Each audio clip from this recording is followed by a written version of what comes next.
Ladies and gentlemen, welcome to another. Brother, you need this? Do I'm in your way? Okay, that's cool. All right, no problem. Okay, all right. Ladies and gentlemen, God bless you. Welcome to another edition of Make It Plain. And this is Thursday. You know what that means. It's time for Thursday Kos with the founder of Daily Kos, the largest online progressive community, the founder of Civics with a Q, and also the host of The Brief, the weekly podcast that is growing with popularity every day. It is the most popular podcast in the universe. Marcus, listen, I wish I the world wish. would have. I wish. Marcos Malitzis joins us now. Hey, buddy, how are you? I'm doing great. You look like you're presiding from the Supreme Court. Dude, don't I have on even have on the black? Um, that's I do. that's some fancy digs. Where are you at? I am, for those of you viewing, I am in the Mike Mansfield room of the United States Senate. I'm literally just about 100 feet from the entrance to the Senate floor. But don't worry, I'm not going to do like the insurrectionists did. We had a nonviolent demonstration on the Senate steps yesterday, many arrests. I have been here all day as a guest in the gallery, along with other clergy, to watch the floor debate around voting rights. And then so you'll hear this Thursday. Today is Wednesday, as we talk about this, and by the time you hear this, the vote will probably have been taken. Prospects don't look good. Just had and you'll hear also in this broadcast, folks, a press conference that the Congressional Black Caucus had briefly, and I got a chance to ask a question or two. But Marcos, a lot of great speeches Like Tim today. Scott? No, no, no. Well, I haven't heard his yet, but I'm saying from Democrat. Okay, okay. Democrat Democrats have been strong. A lot of great words, but they're paralyzed. Had an off the record conversation with Ed Markey just out here in the hallway. And he's just scratching his head, Manchin and Sinema. It's a mess. And it's with this close, and the two of them just won't budge. So folks, I don't hold a lot of hope that by the time you hear this Thursday morning that we're going to have these bills passed, because the two of them won't move from the filibuster position that they have. But it is an historic day because we're hearing defenses of democracy and voting rights that are fundamental to this American experiment, as they call it. And this coming in the very week of Dr. King's birthday. And I'm sure you saw Marcos. She tweeted out a remembrance of Dr. King, and his You talking Raphael about Kirsten Cinema? Cinema. I'm sorry, yeah, Yeah. Cinema. And in the words of Raphael Warnock, um, you know, you can't remember him on the one hand and dismember his legacy on the other hand. Yeah. You can't do that. And so I'm in this Mansfield room. For those of you who can see, George Washington's portrait is behind me. And I sat in front of this portrait purposely because our experience as African Americans goes back that far.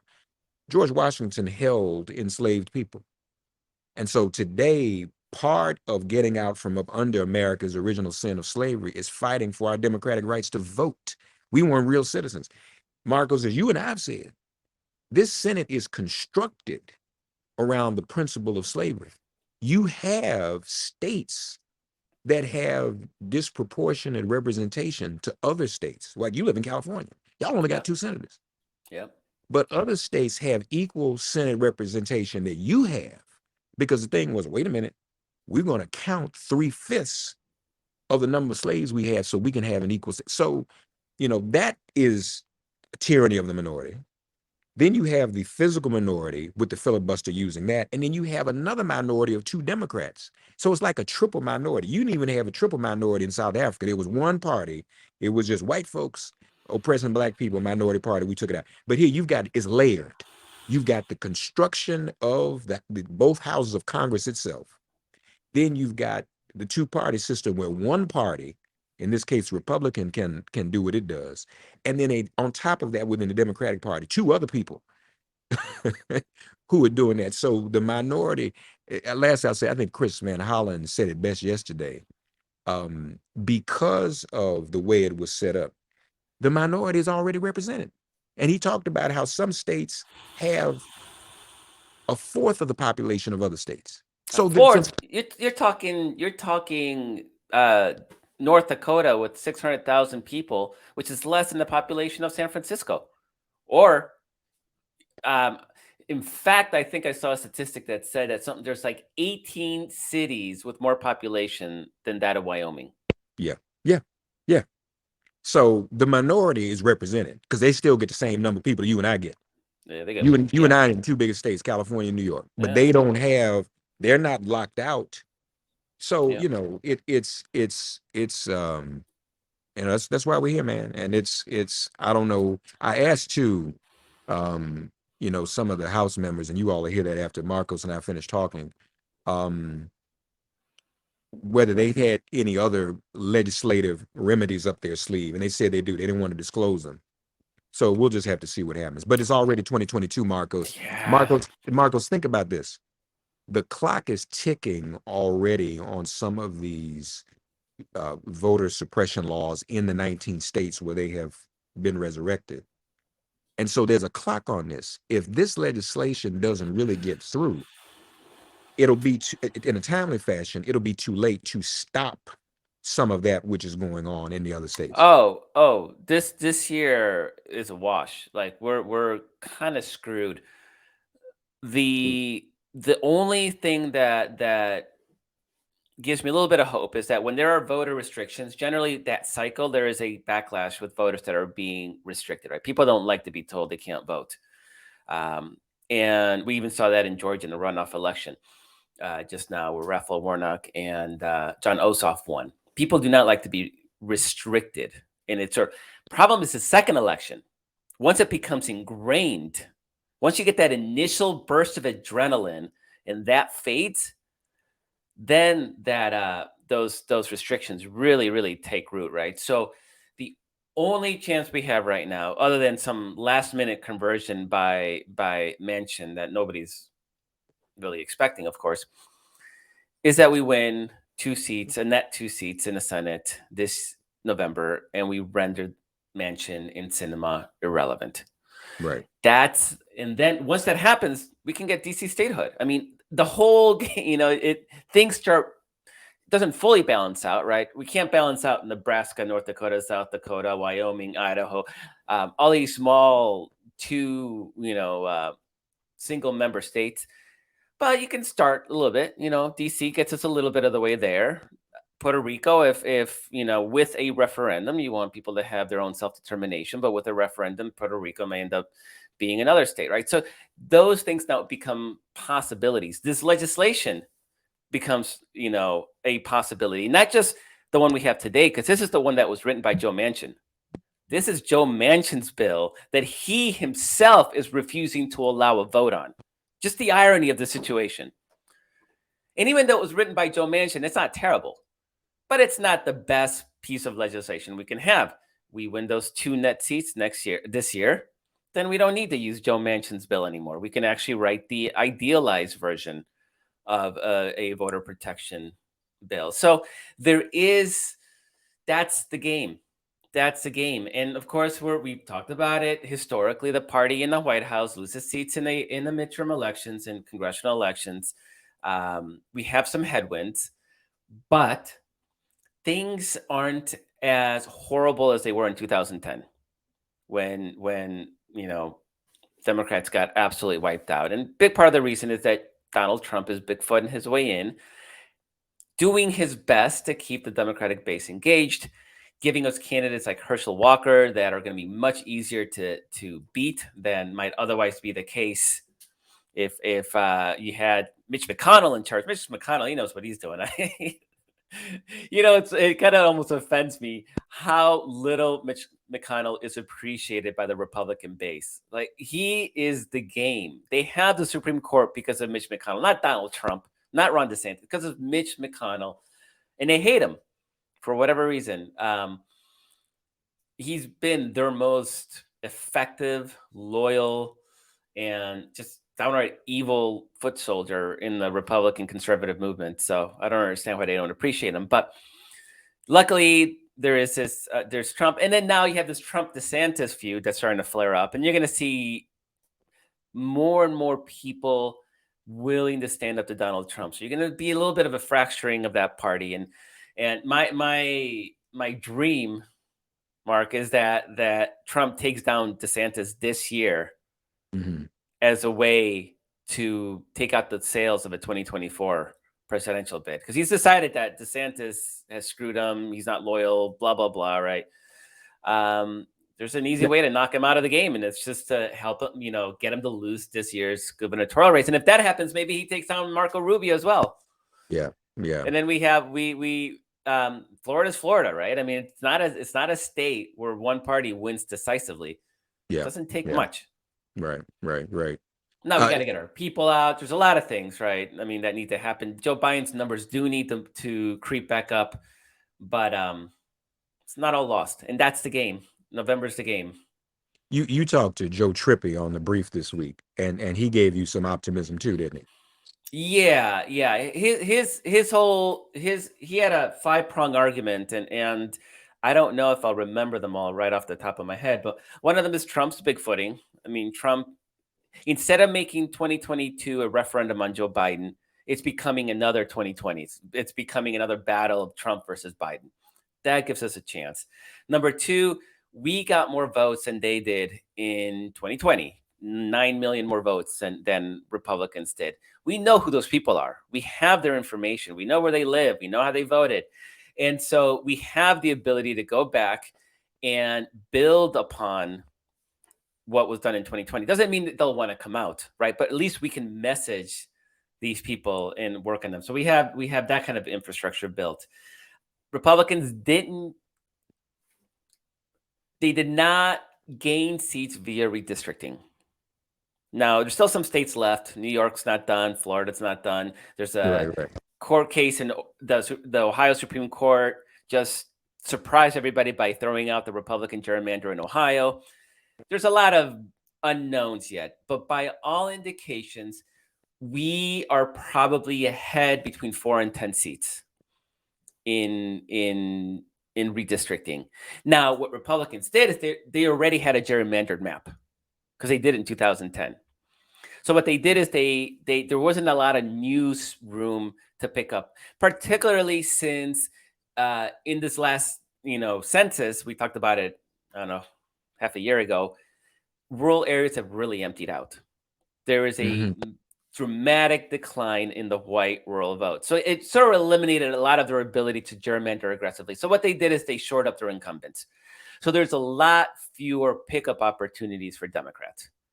But there are about, right now, I think right now the official number is about 4 or 5 more more districts that Biden won than Trump won than in the prior years. And New York hasn't done the redistricting. We're expected to pick up a good 4 to 6 seats in New York with an aggressive gerrymander there. Good. So, and in Ohio, that might be an extra 3 or 4 from what Republicans had drawn. So there is doesn't mean we're going to win the House. It just means that they didn't win the House without a single vote cast, which was worst case scenario. So you got that. You have the quality of the Republican candidates, not just the Herschel Walker, but everywhere there's primaries, it's the QAnon style Republicans that are winning. And not only are they going to be more beatable because they're QAnon style, they may win in Marjorie Taylor Greene's blood red district. That's a different story if you're talking about, Pennsylvania at large. And they're going to give us so much material to work with. Mark, you remember back in what was it, 2002, when we had Sharon Angle in Nevada, who made an argument that that's not the way you said her name though. You she had 6 R's. You had a classic pronunciation. I want to remind. Okay, go ahead.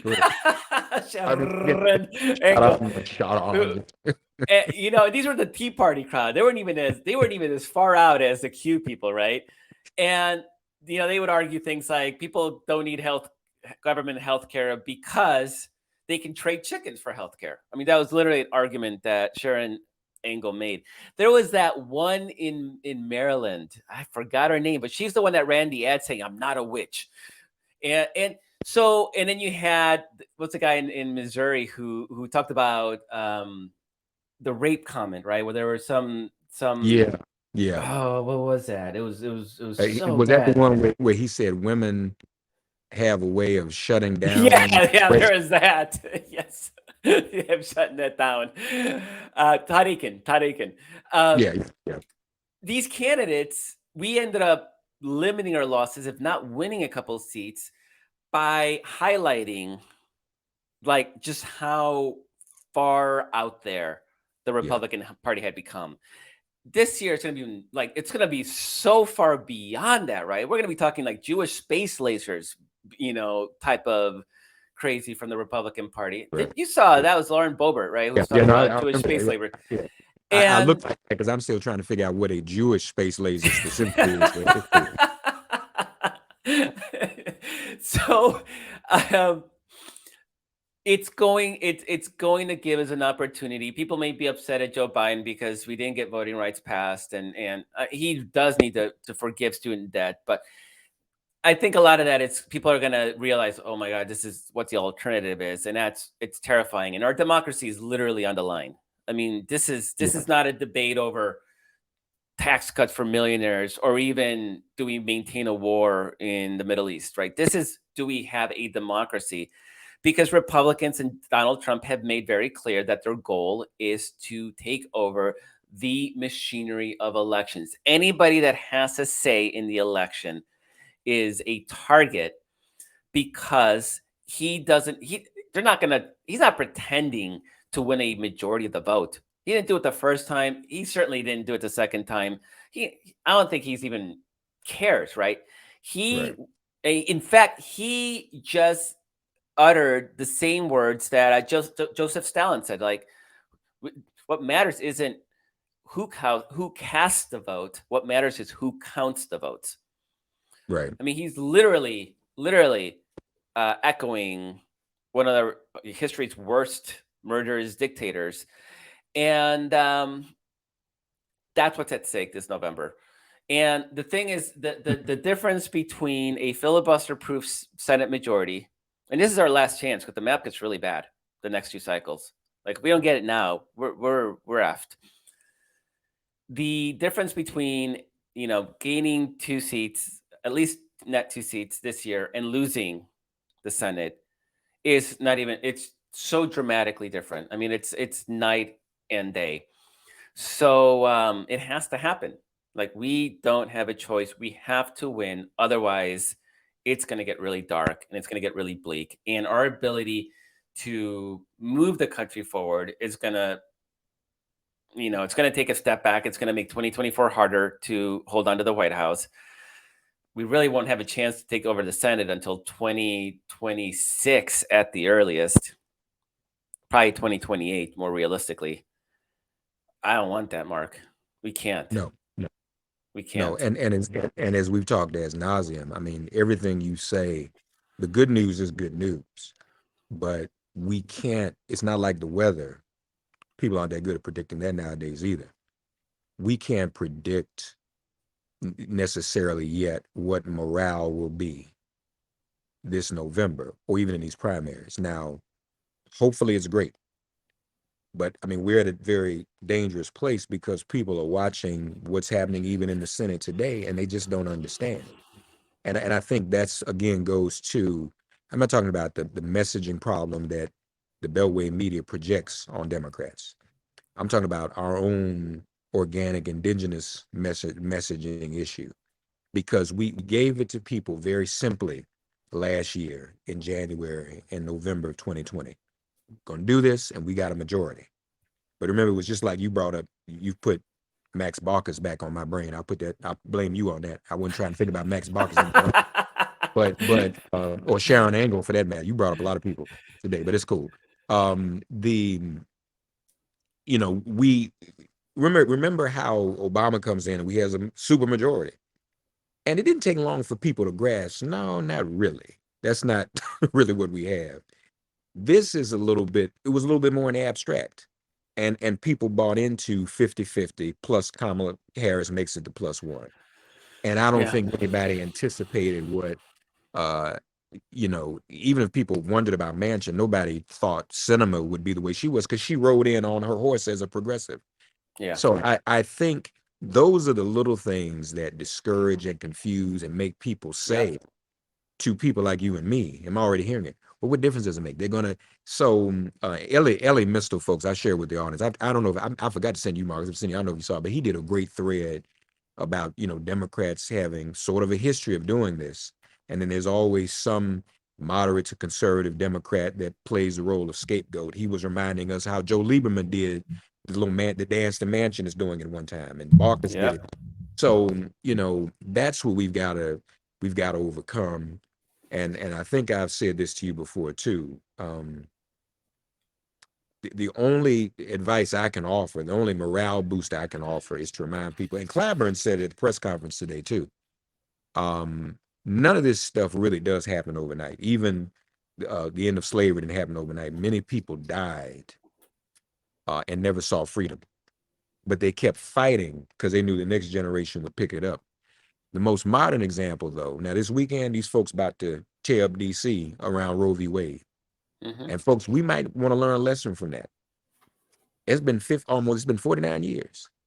But they never gave up. They never said, well, we put you in office and you didn't change about the next midterm, so we quit. Hmm. They're dedicated and vigilant. Fred Douglass said, price freedom is eternal vigilance.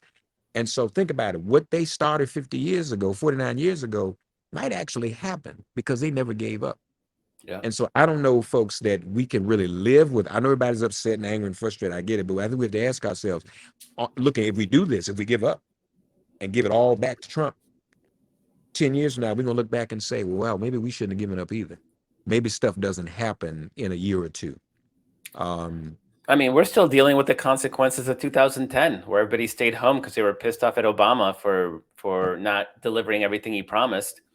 No, he Right. was dealing with Lieberman and Baucus and Conrad Burns and Bill and Ben Nelson's. So sure, Okay. Now you're doing it again. You didn't have to name all those names. I hadn't but thought about them people. Bill Nelson. Oh my God. I mean, if you want to complain, we probably had enough votes to get rid of the filibuster then, but since we had Yeah. 60, and it doesn't matter.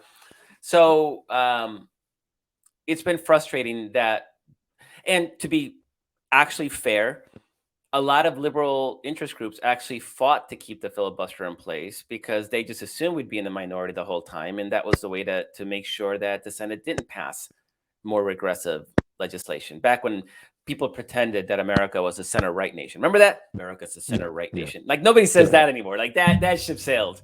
Nobody's pretending. Not even Republicans. Now nobody's pretending that stuff no more.